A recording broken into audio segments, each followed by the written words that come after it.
welcome back.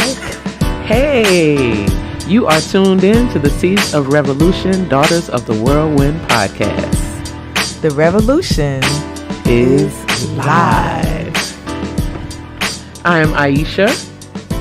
I am Asantewa. And I am Madaya. And we're back again. Yay! Yep. So thank you to all of you who listened to our first episode. We got so much great feedback. So much. And we were so happy to honor our mother in that way on her B-Day. Yes. So in honoring Women's History Month, we will have some special guests for this episode and upcoming episodes. Mm-hmm. But we'll start with sharing a little bit more about ourselves, because last week was an introduction, but there's so much more to us. Yes. So who wants to start? We'll start again with the eldest. Right. They're going to keep doing that, guys. You know, that's their way of just throwing it off of themselves and putting it on me, but it's okay. That's what sisters do. So, a little bit more about me. Wow. There's so many layers. And I think as we continue on this journey that, you know, the layers will be peeled back. I do want to say that I am a woman who is all about the empowerment of women, all about the empowerment of Black family, and our community and our nation, and mentoring young children. That's really very important to me. Mentoring those who are coming after me, because everything that I have does not belong to me. It is for me to share.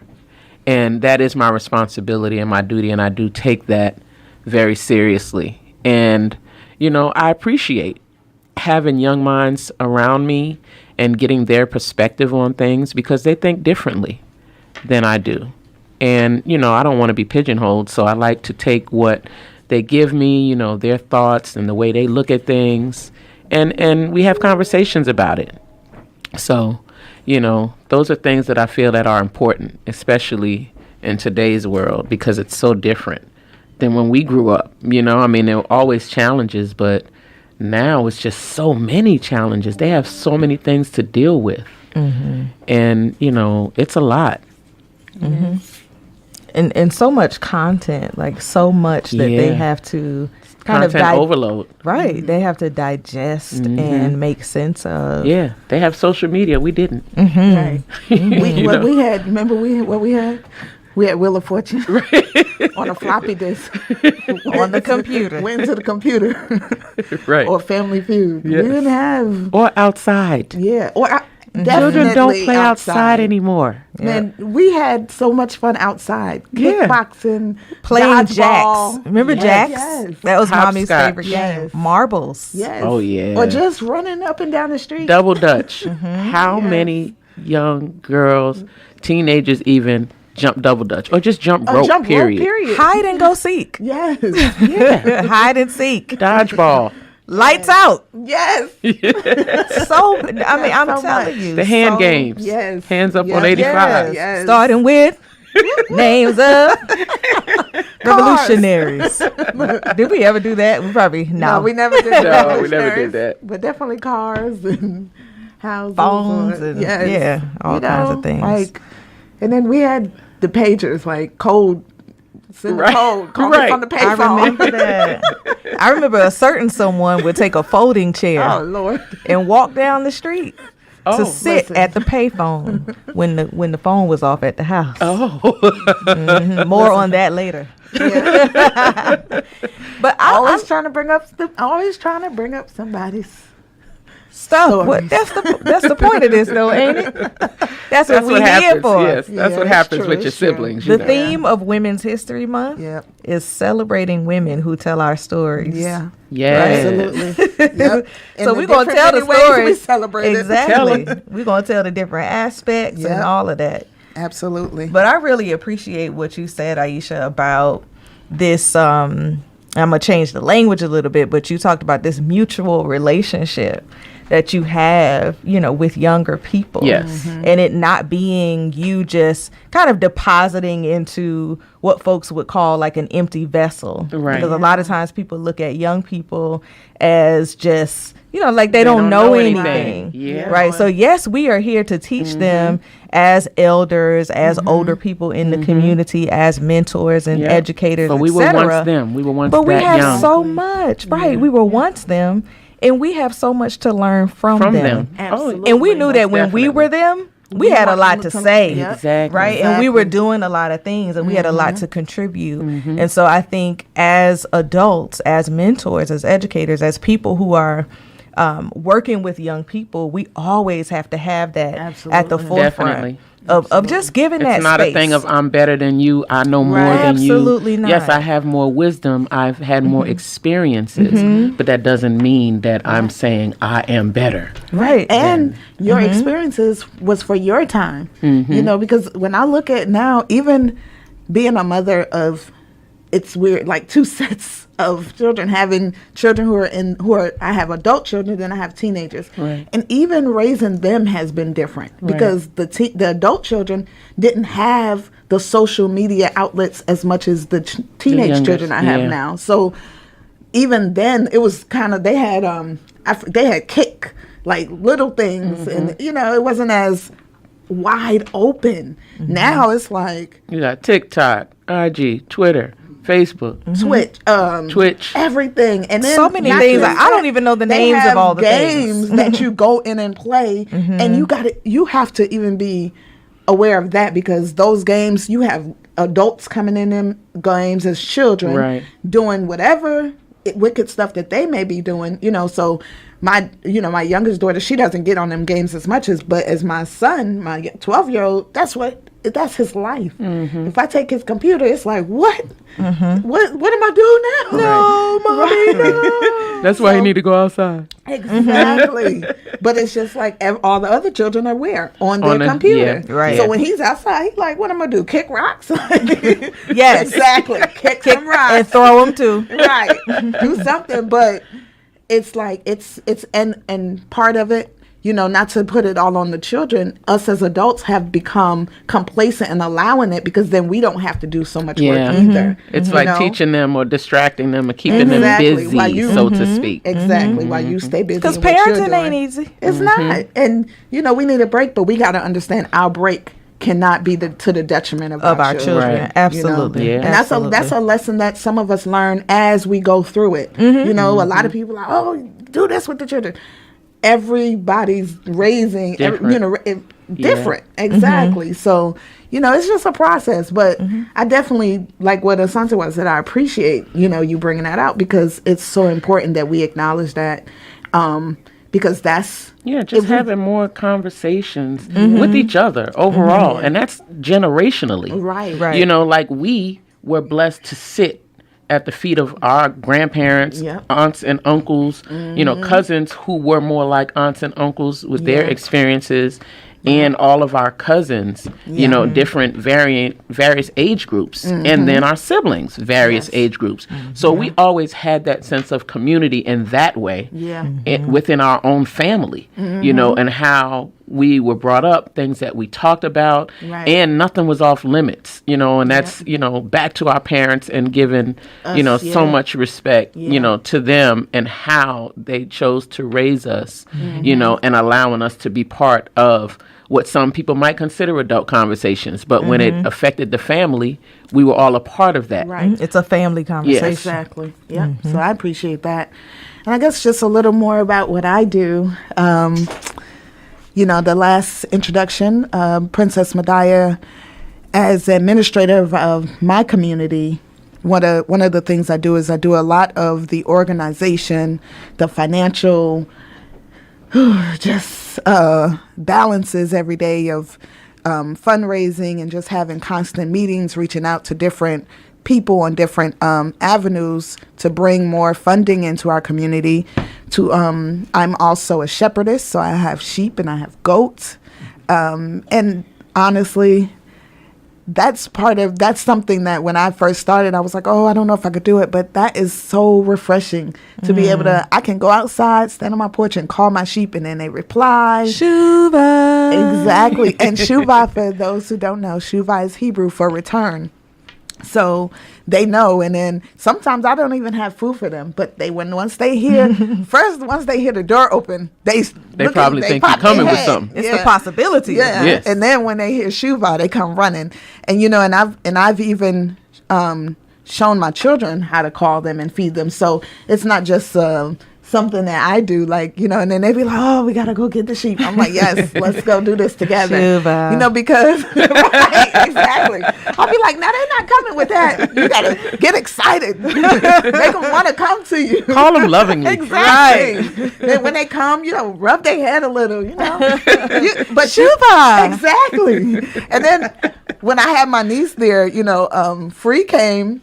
And I showed her how to do it, and she loves it. She was like, "Oh, the goats are out, or the sheep." She loves and then it. I had my garden, and she helped me pick the vegetables, and it was just so happy. She was so happy in that process, and it was happy for me to share that process with her because that process brings me peace. I have to get more into the gardening. Yes. I know both you and Asantua have, gardens. These gardens, but I will say, y'all know, I never could take care of plants. Yeah. But y'all know the two plants that I have. Yes, and I've had them now for over 2 years. Oh, one of them yay. since 2020. Okay. And the So other that's one good. since my birthday in 21. Oh, yeah. So, and they're Okay. flourishing. And I'm so Nice. proud of myself because, I Very was nice. like, I can't do Listen, this. That's good. it was But the you know what, same for Aisha? me. I was It about was to the say, same. same for me.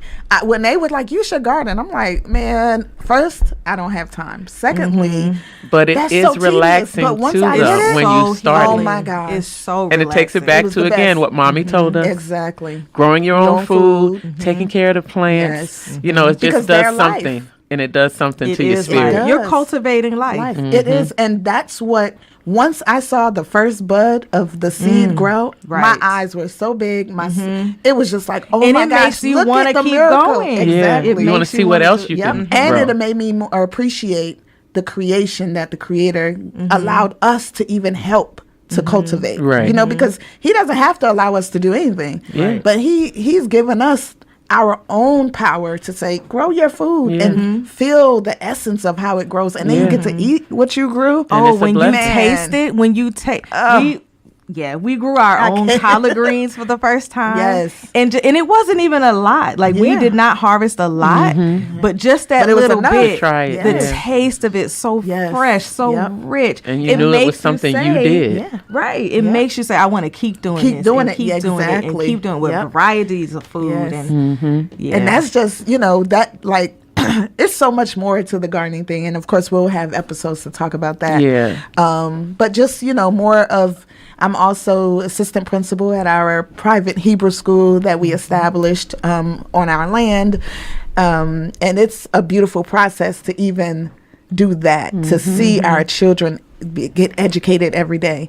And not just the education that, we've talked about last episode that quote unquote America, United States of America has said this is the only way to do it. But to see them flourish and want to learn, and then to see the educators get excited. And our educators, they work on a stipend. Like, and when I say a stipend, I mean like a small Modest. stipend. Yes. Right. And so to see them do it means they're doing it out of love. Yeah. And because they're doing it out of love, the scholars receive it with that same love, Yeah. and you see them flourish. And it's important now, especially with all they're trying to cut out. Not that they weren't already Right. cutting things out. Now they're blatantly now they saying want to just totally remove history. our story. Yes. And The it's- truth. It's Exactly. crazy. Something with the truth. Crazy. Because when I heard the other day someone saying, oh yeah, they're saying that slavery never existed. It was called servants. And I'm like, now we cannot and falsify calling enslaved the Africans truth. immigrants. Exactly. Yeah. That means you're saying They're trying to totally erase. Involuntary they're migration. is erasing what- the truth. They're just because- doing what they've always done, rewriting Exactly. history. Right. They're rewriting their what they call benefit. history. For Right. their benefit, And then outside of that, it's just the other things. It's they're teaching so much stuff that just is out the box. That's not out the box in a wrong way. You know, it's so many ways that you can teach children. And then some things are to be left to be taught at home. But now it's like they're trying to make school be, oh, no, we got to allow, you know, and then giving teachers more responsibility over a child. You're not the parent, you know, and that is even. But it's always been like that, because think about the amount of time we're in school. Right. We're in school more than we're at home. That's true. So when you're in school more than you're at home, you're already having to, you know, take the child. You're going to have to talk to them and find out what they're learning and how they're processing these things, because they're around these people more than they're at home. So when they come home, then they're dealing with the other students, what they think of things. You know, they might be teaching one subject and somebody's talking to them about it. It's just a whole, it's a whole thing, It's which like is why it's always been important for us to teach our children, you know, ourselves, how our parents did. What did we have to do on the weekends, even a couple of hours? You're going to read a book. You're going to get that stack of encyclopedias. Exactly. Yes. Recite you're your going to poems. research the dictionary. You're going to, you know, find some new words every day. Book reports. Yes. Film reports. If you're going to watch oral that film, report. you need to write one page and tell me what you learned. Watching what they watch, which they consume. Because like we talked about with social media, they're consuming everything. There's so much that's going on in their head that we weren't even exposed to. And you know what's even crazier? You can put blocks on their stuff. Oh, and they figure out how they know how to get around it. I said, now how did you get around figure that it? out? Yeah. But they're going to do what they want to do. Exactly. Because which is why it's important, like going back to what you said, for like really having our hands on them. Yes. Right. You know, and even what you said, Aisha, around just the amount of hours. Yeah. Because if we add after school to that, like there are children who are in the hands of people that are not their parents or caregivers for 16 hours, plus hours a day. Yeah. Especially if their parents are hardworking and have to work, you know, especially when you look at single working parents outside of the home, working you multiple know? jobs. Yes, to take care of, and you know, and we leave our hands in these educators' hands because our children, thank you, in the educators' hands, because we have a trust that we, you know, we feel like, okay, they're in a good hand, they're in great hands. It's either that, and or then when sometimes they're we're old just enough, hoping for the best. When they're old enough, then they become what technically they call a latchkey child at home. Right. And I remember going home and remember what mommy told us, you can only watch certain shows. Yep.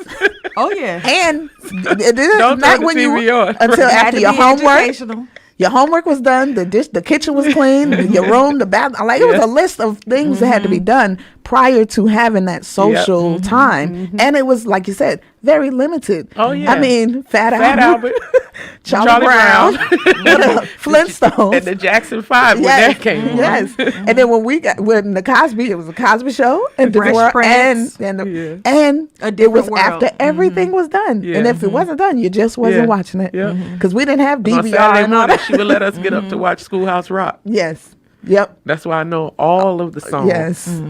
But that was it. Junction. We was not. For the most part, anything that we watched had to be educational. And we had to see ourselves reflected in it. Yes. Definitely. She would say all the time, like, no, there's some black people in Sometimes she would let us watch Roadrunner and Coyote. Yeah. And at first I didn't, but it was a teaching. I'm too young for it that. was teaching too. Yeah. The way he would, how Roadrunner always outsmarted the guys. Yes. Yep. Because and that was the way mommy taught us too. Yeah. She was like, oh, y'all want to have a little fun? Okay. But she'd already watched it or investigated it to say, okay, y'all can watch this because y'all gonna learn something even if you don't know it, but you are. And like you said, now when you reflect, you be like, that was really But a lot of those cartoons and those shows were racist. When I think about Daffy and Donald Duck. Come on. The Daffy black one was black and silly. Donald Duck was white, buttoned up, bow tie. Yes. You know, like business class. Right. Daffy, just black feathers, looking like he just woke up. Like, how they speaking the image is like what a black they did. minstrel character. Exactly. And so the images is what mommy, made sure. Not just mommy, our parents made sure that we identified with, as Asante mentioned too, because those images could be just as damaging as the words. Yeah. Oh, absolutely. Definitely. You know? And there's so many more cartoons we could break down. But yeah, we'll get into that another time. Exactly. And speaking of that, I'll share a little bit about other things that I do. Yes. So I teach a Black Images class where we dive into that and we talk about just the history of racist imagery in the United States in particular, and across the world, and anti-Black racist imagery in particular. So I mentioned last week that I'm an associate professor of Africana Studies at Kent State. So I teach, like I said, Black Images. I teach a Black Childhood course, and I also teach our Black Experience courses, which pretty much chronicle the history, the culture, and the lived experiences of Black people on the continent and all throughout the diaspora, from the beginnings of time to our contemporary moment. So in addition to that, I also founded the Fulani Institute of Academics and Arts, which is a youth institute. I also serve as curriculum advisor at Tamu Sana Kanyama Preparatory Academy. And hopefully in a future episode, we'll be hearing from the founder and director of that African-centered school. It's a high school, and also Mama Tamu Kanyama, who the school is named after. Yes. So in addition to teaching at the college university level, I am very passionate about engaging young people as well. As you'll hear, there's a through line here, right? We're all passionate about, working with younger generations and passing on the torch, and ushering in, for me, I take great pride in ushering in new generations of scholars. Absolutely. Right? Of thinkers, of whole and full critical human beings. Yes. Absolutely. Critical thinking is paramount. We got to critically think for survival. Absolutely. Not just to matriculate through educational institutions, but to matriculate through life. In addition to that, I'll add that my husband and I are co-CEOs of Ashanti Gold, which offers prepared vegan meals and also premium beverages. One of those being our sorrel that I believe everybody in this room has tasted. Oh, yes. I got to get a review from one of the people that I brought it to the last time we were here. So you can find that at Ashanti Gold, ISHANTEEGOLD. At Instagram, you can follow us, you can DM us and get our menus, our schedule for how you can order.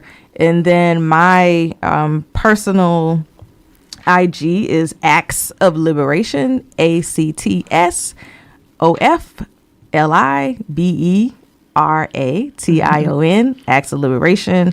And then you can also follow Seeds of Revolution, SEEDZOFREVOLUTION.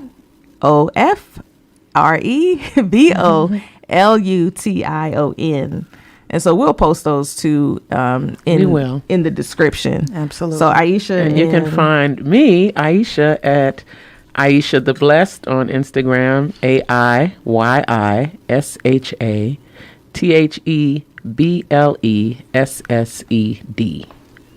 All right, and you can find me on Instagram. This is Madaya at Madaya, MDAIYAH_ I'm sorry, I did that backwards. You can find me at Princess _Madaya, MDAIYAH on Instagram. And you can just, on Facebook, it's just Princess Madaya. And, and like Asante said, our Daughters of the Whirlwind also is on Instagram. That's Daughters of the Whirlwind all together on Instagram.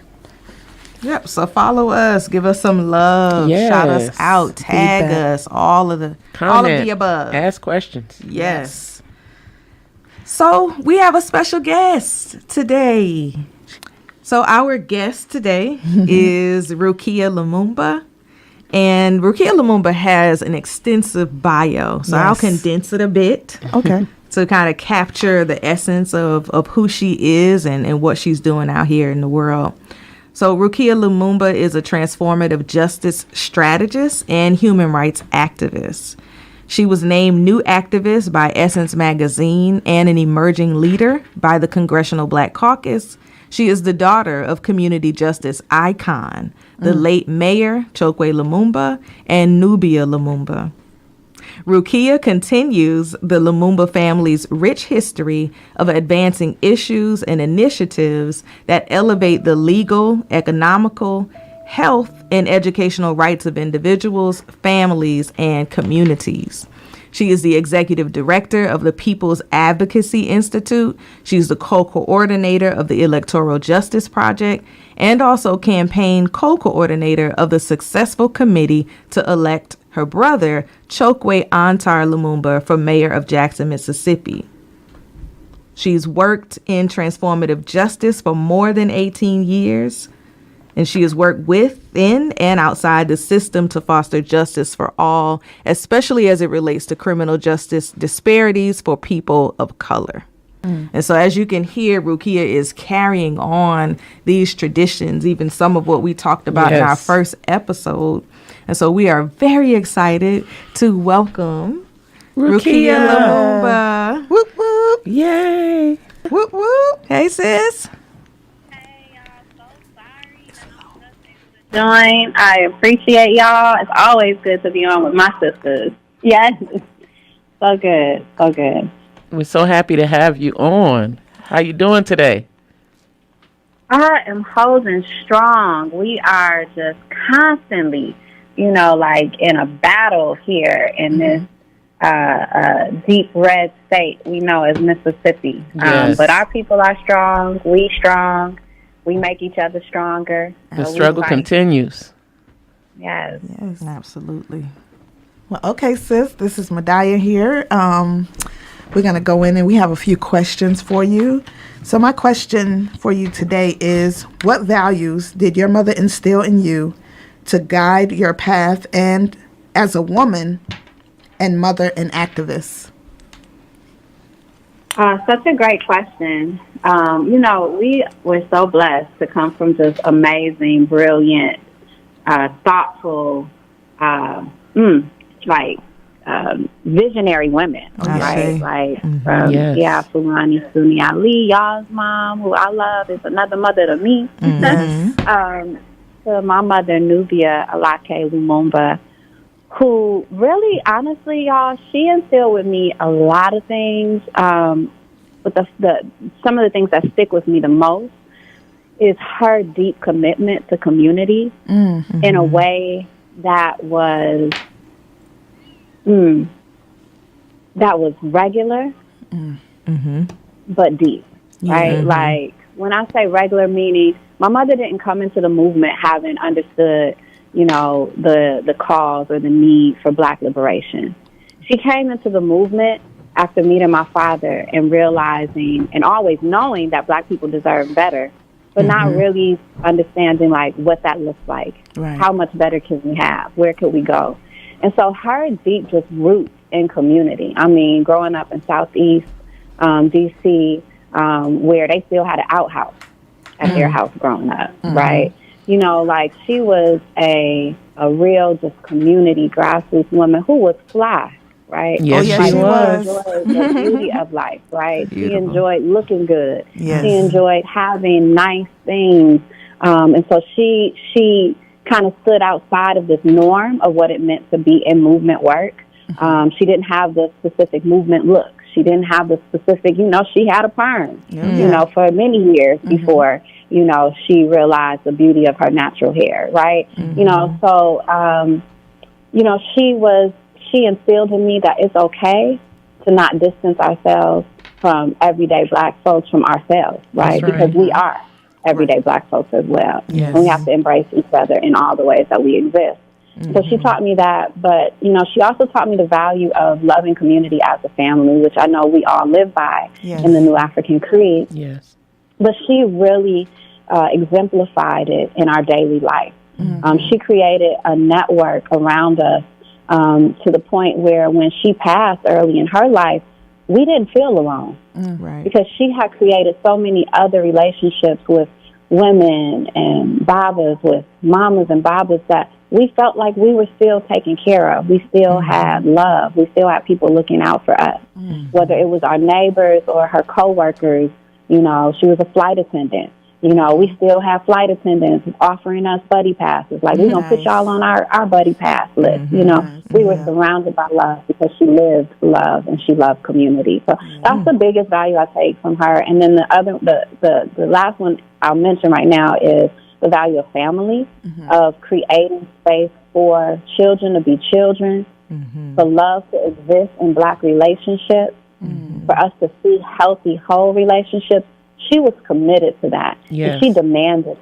So she ensured that in our household that we had time to just spend as a family, right? Going to do dinner or doing silly games, playing board games, or running around, you know, telling scary stories and dressing up on different days to just have fun. Like, she, you know, did that. She engaged us. She engaged my father, who y'all know is this, you know, cold revolutionary brother who's always serious. In this household, he was a daddy and he was silly. He was a husband.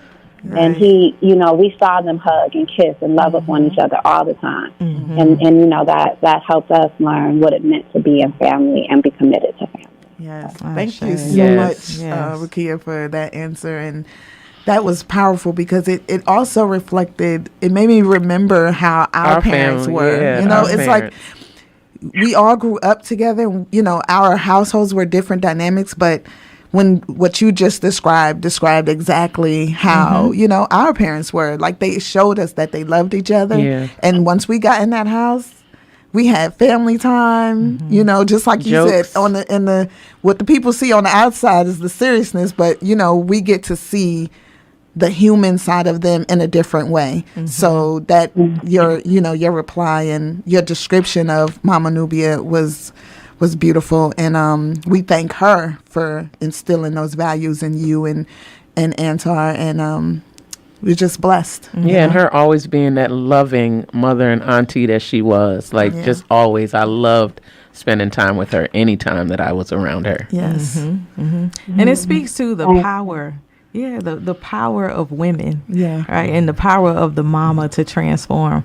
I love what you said about, we see, you know, Baba Chokwe was one way, but in the house, you know, Mama Nubia was like, this what we doing. This is what's going on in here. Right. Yeah. So I want to ask you, Rukia, just in alignment with that question, you do so much, right? We read your bio earlier, so the people heard a little bit about and I say a little bit about what you're doing, because I couldn't read the whole bio, and I know the bio doesn't cover all that you do, right? So in the transformative justice work that you do, I'm curious to know how you are kind of retelling the stories of Black people. Like, if we think about the theme of Women's History Month this year, it's celebrating women who tell our stories.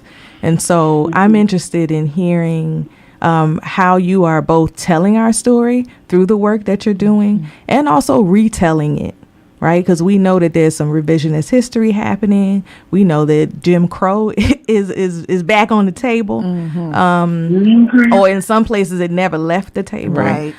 So how is the work that you're doing telling our stories and also retelling our stories? You know, y'all ask such good questions. I think y'all so dang on smart. You get it from your mama. Just like you. Yes. But, you know, the reality is, you know, I've been inspired for a few years by the humanity that we've been able to see in some of the slave narrative stories that have come out. So, you know, like, I think back to even Birth of a Nation, the remake of that, and how they just really used that story of Nat Turner to humanize, like, to show the human side of what it was to be on the plantation, right? Like, what it was to be, like, in love on the plantation, what it was to, like, really desire something better for your family because you actually were human and had feelings and emotions. And we often used to not see that, right? In ways that we could really feel it.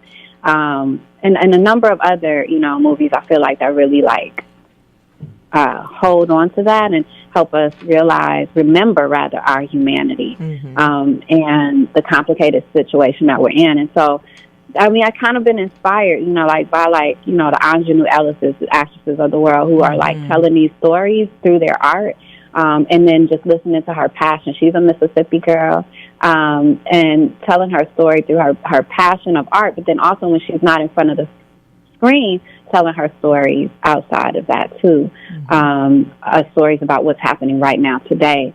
And it's kind of like listening to her, listening to others, how it kind of pushed me into beginning to remember, we got to talk more about our humanity. So when I'm talking about transformative justice, when I'm talking about our rights and responsibilities to create systems of accountability, of public safety that actually keep us safe and well, I really talk about it from a place of our humanity, our right to dignity, our right to wellness.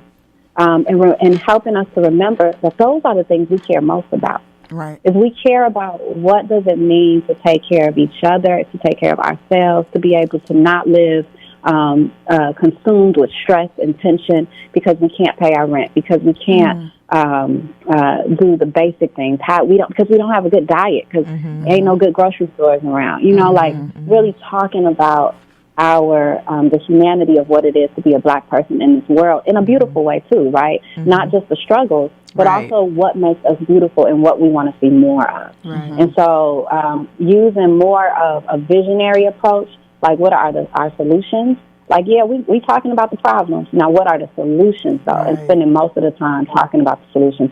So if you look at the body of my work, most of my work has been about developing those solutions. I've actually implemented or piloted programs that actually create the solutions that we dream of, right? And I don't do it myself. I'm actually doing it with community members. And I think that the community members that have the idea, the community members that are going to be directly impacted by it, even when I'm not impacted by it, because I may not live in that neighborhood, right? I may not live in that particular city or whatever. And I think that is really important. It's telling narratives, it's telling stories, it is presenting the work directly as it relates to, one, the people impacted, putting the power of developing the work in the people's hands. Everything we do is about this participatory design, shifting these power dynamics where it's only those that had the benefit of some college education or some opportunity to do some fellowship or things, and shifting that narrative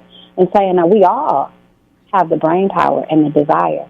We just need the opportunity to design the solutions. And so centering our narratives on our own self-determination to do that, to design and create, and presenting those opportunities. Yes. I love powerful. That. Yes, Rukia. So powerful. So, we've talked a lot about what you do, and you do so much, but I know that the most important job that you have is being a mother. So my question to you is, as the mother of a son, what are the conversations that you have with him regarding the killing of Black men, women, boys, and girls by police and others? Ooh, yeah, man. My son, my baby. Always will be. Yes. I call his name Kadir, King Q, as we say. Yes. King Q. Those conversations are never easy. I know that all of you all know, right? And they are oftentimes, for him, he is a child. He is I'm going to call him a child, because that's what he is. He is a child. He's 15. But he's a child who has always been sensitive to harm from others, harm to others, rather. I remember watching, we'll watch, movies, right? Little cartoon movies, Disney movies or whatever, Pixar movies, whatever you want to call it. And one of the movies, that I remember the most is this the Lorax. You know, y'all know the Lorax about the trees, and they were cutting down the trees, and this child was maybe like 6 years old, maybe 7, and I'm falling in and out of sleep on the movie because that's just what I do. Every time I wake up, I'm looking over at him, and he's like, "No, the trees!" And he's like bawling, crying, like he's just like in tears. Wow. You know, and he's like, "Why would they do that? Why would they do that?" He's always been very empathetic to the plight of others. You know, as much as he'll cry, he'll also defend, right? So he's ready to jump, right? You know, if I say something to one of his cousins or god brothers or friends that he don't like, and he's like, "Mom, you didn't have to be so harsh. You don't have to be so," constantly defending, right? Defending his people. And so when we have these conversations about police violence on Black bodies, on Black people, on Black children, it hits him hard. And it causes him to not want to see it, right? He doesn't want to see it. He's not like one of those people who got to watch the video. Right. It's enough to know that it happened. And it makes him angry. Yeah. And it makes him sad. And so I have the conversation similar to how I have the conversations with our community family, right? Right. Around solutions, around violence and solutions, whether it's police violence or interpersonal violence. Similar to how I have those conversations. We're not going to focus just on the issue. Because if we sit there too long, all we will feel is the pain. Yes. But if we move a little bit farther into the solutions and engage in that dream and that visioning process, then we get to feel what we want to see happen. Because it starts sometimes by just feeling what it means to be safe. What does it feel like? What does it feel like in your body, in your mind? And then let's think about how we realize that in public. And so then we think about it and we talk about, all right, well, when I'm walking down the street, if I'm in Jackson, it's good because I feel a little safer because I know most of the police know us, look like us or whatever, but it's still some level of fear there, right? And rightfully so, because police, whether they Black or white, whether they in Jackson or New York, they still killing folks, right? That's a reality. And they killing Black people, and that's a reality. And but just understanding how that feeling feels in different places. In New York, because he lives between New York, he lives between Brooklyn and Jackson. And so, when he's walking down the street in Brooklyn, his concern is predominantly around the police, as opposed to in Jackson, his concern is more about, did I leave my car open? Somebody going, you know what I'm saying? Like, did I lock the car? Is mom going to get mad because somebody might get something out the car or something? Might get hungry and see something in the car and grab it. Like, it's more of a safety precaution around property value, around just looking around, making sure nobody run up on you to, grab something. But in New York, it's a fear about police, right? Yeah. Where am I walking? How am I getting there? When do I need to get back to the house? Right. What's the best route to take? What's the best route to take, right?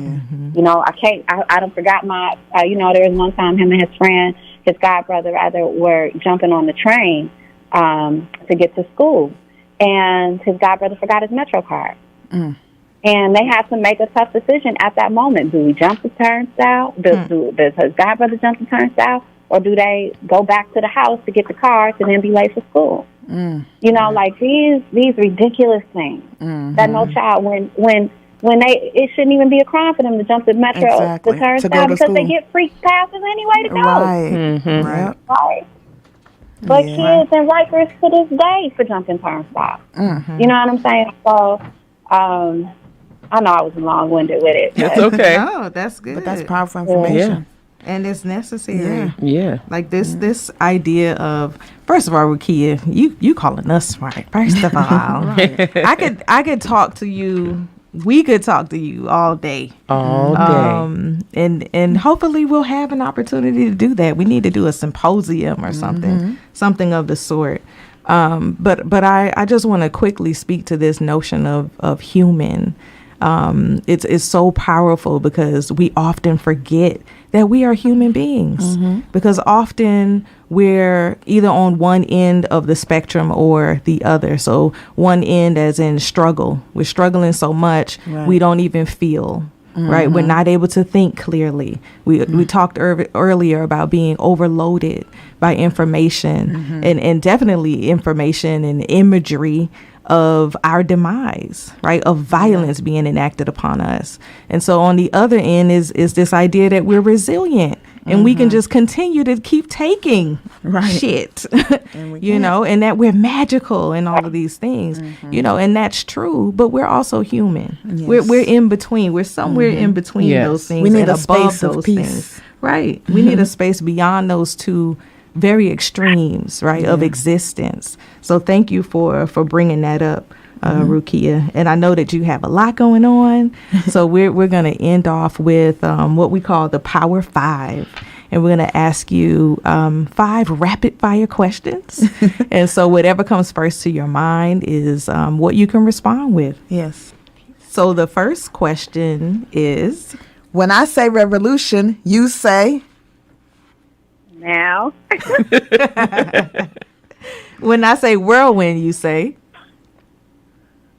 Oh, you got me, the storm. But the first thing that came to my mind is your mother and father. I should. What book should everyone read?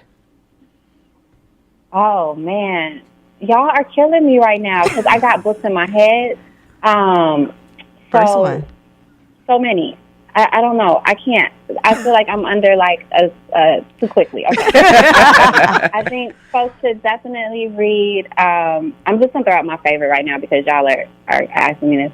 But I think Zora Neale Hurston's "Their Eyes Are Watching God" because I think it is a really clear description of, for me, what Black womanism is, and really holding on to that. And we don't often think of it when we think of that book. Okay, so next one sorry, is. y'all. No, it's okay. It's good. Who is your favorite revolutionary? Man. I know it's so hard because you know that was a real hard one for me. I was like, man, y'all about to really ask me that? I got like 5, 10, but Harriet Tubman for real. Like most of my life is knowing that Harriet had a dream and kept that dream alive and work and like literally did the work towards realizing it. Yes. So yes. And finally, your prayer. What is your prayer for the next generation? Oh, my prayer is that our dream of wellness, of safety, of happiness, of comfort, of laughter, of all the ways that people define joy is realized for them. That they realize that they experience it and they know nothing different. Okay. Wow. That's a whole new world. Yes. That's what we have to imagine and create. That's our duty. It is. That's what our parents left for us to continue to do, is to create a whole new world. Yes. Better than man or woman has yet known. Ashe. So, Rukia, we love you so much. So much. Asante Sana for blessing us with your presence today. And Your just powerful continue message. being great. Yes. And Thank let you us so know. much. And I'm running for state representative. Yes. For District 72. So let us know what you need from us. Yep. Always let us know how we can support. Yes. And we're here 100%. So how can folks find you? Can you let us know what your social media handles are? If there's a website folks should go to? Yes. So please go to Lumumba.com. That's RUKIALUMUMBA.com. And also you can go to learn about our work, go to People's with an S Advocacy.com. And just follow me on social media. My first name, my last name, Rukia, RUKIA, Lumumba, LUMUMBA on all platforms, Facebook, Twitter, Instagram. I'm not on TikTok yet, but yeah. Okay. Soon. Yes. All right. We love you, sis. We love you. Free the Free the land. Stay safe. This is so great. Free the land. Free the land. All Free the right. land. Thank Talk to you soon. All right. That was so powerful. That was very powerful. Rukia Lumumba. Yes. And you know, the beauty in it, as you know, we were doing that, I just was thinking of how our relationships are generational. You know, how her father was our parents' lawyer and brother and comrade. And what she said about Mama Nubia, about the family ties, you know, when she passed, it was like she said, so many of us came and were there for them because Mama Nubia had already set that foundation. And because of how our parents were together, they raised all of us so much together that, you know, people really be like, y'all are cousins? And we be like, yeah. And they really be trying to figure out, like, well, who's and that? And we be like, we're cousins. And more importantly, she's our god sister. Exactly. And, you know, and we've developed those relationships, not just on the basis of our parents bringing us together, but we've maintained those relationships from childhood to adulthood. And even our children have now, you know, connected with each other in their own ways. And it's just beautiful. And I'm glad that we were able to sit here and hear everything she had to say. You know, sometimes we surprise ourselves and each other with how much the impact of how we grew up and how it has made us into these powerful women, powerful men. And how it presents as adults. Exactly. You know? How we carried on, the ways in which we carry it on. So. Well, that was very powerful. And I think that, you know, it's a great way to end this segment. You have been listening to the Seeds of Revolution, Daughter of the Whirlwind podcast. Be blessed. Look for me in the world.